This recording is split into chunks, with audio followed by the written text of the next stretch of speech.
Hello, Math Analysis. Welcome to Lesson P.1b, where we're going to be talking about some algebraic properties today. A lot of review, but good stuff to know. We got to make sure we're getting solid on it. So we'll just jump right into our properties of algebra. We've got a whole bunch of them. Many of them you know already. So I'm going to use u, v, and w as my variables. If we're talking about the commutative property, this means it doesn't matter if I do u plus v or v plus w. It's the same thing. Also, doesn't matter if I do u times v or v times w. I will get the same answer. Associative property is kind of similar in that it doesn't matter if I add u and v and then add w, or if I add v and w and then add u. As long as they're all being added, the order of it really doesn't matter.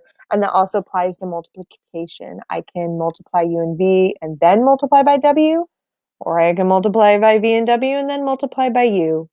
And identity properties are my favorite. I know that u plus 0 would just be u, and I know that u plus times 1, would be u. We've got a few more. Inverse property. If I add a number and its opposite, I will, of course, get 0. And if I multiply a number by its reciprocal, I get 1. Of course, the provision is that my variable, whatever I'm dealing with, cannot be 0. Not allowed to divide by 0. Always bad. Distributive property, you know. Take the guy outside, multiply by everybody inside. I don't care which side it's on. That's what you got to do. And even if it's subtraction, it still works the same way. Take the guy outside, multiply by everybody on the inside.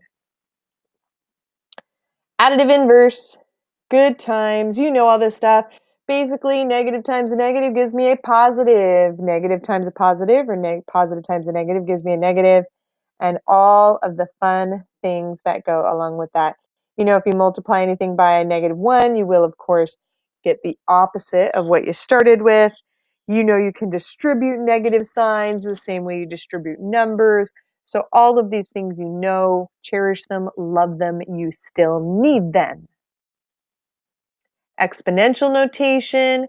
Remember that exponents are really just cheap, easy, lazy ways to write really big multiplication stuff.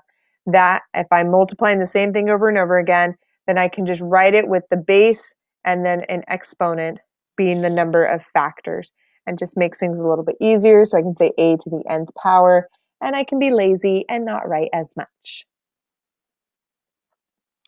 Properties of exponents, again, you know these. If you're multiplying two powers with the same base, you add the exponents. If you're dividing two powers with the same base, you subtract the exponents. You know anything to the 0 power is 1. You know that if you have a negative exponent, then you flip it. Do the reciprocal to make that exponent positive. You can distribute exponents. If there's an exponent outside the parentheses with stuff being multiplied inside. You know you can multiply exponents. If you have a power raised to a power, multiply those exponents. And of course, that whole distributing the power thing works for multiplication and division. So with all of this in mind, I would like you to try out this problem. Go ahead, hit pause to try it out, and then hit play when you're ready to check your work.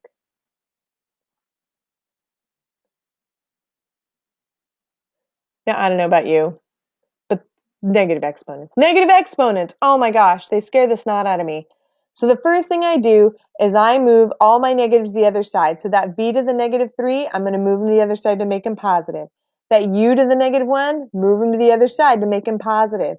And now I have u squared times u to the first power, which gives me u cubed. And I have v squared times v to the third power, which gives me v to the fifth. And suddenly, it's so much nicer than it was before. Sweet. Let's move on. Scientific notation. Keep in mind that any positive number can be written in scientific notation.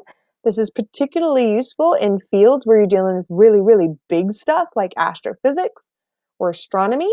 And it can also be really, really useful when you're dealing with really, really small stuff like molecular biology or quantum physics, because why not? So whenever you're dealing with really, really big numbers or really, really small numbers, scientific notation is just easy to do that. And the idea is that you move your decimal over such that you only have one non-zero digit in front of the decimal. And typically, however many times you move that decimal is what your exponent becomes. Now, one last warning. Really, really big numbers get positive exponents. Teeny, teeny, tiny decimal numbers get negative exponents. So with this in mind, I would like you to go ahead. Ooh, let's see if I can get this to go. There we go. I would like you to go ahead and convert this decimal into scientific notation. Hit pause to try it out and then hit play when you're ready to check your work.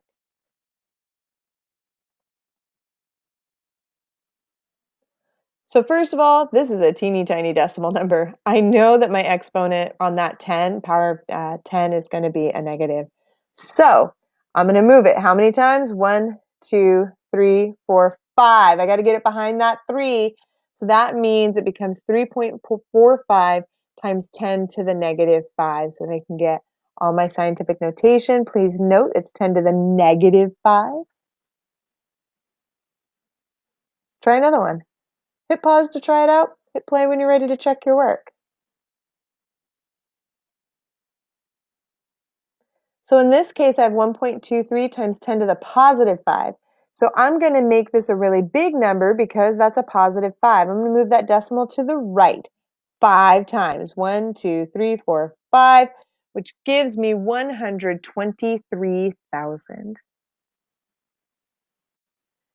So I hope you found this this video useful, maybe not entertaining, but probably useful.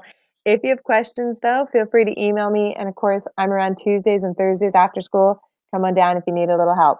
And I'll see you soon. Bye.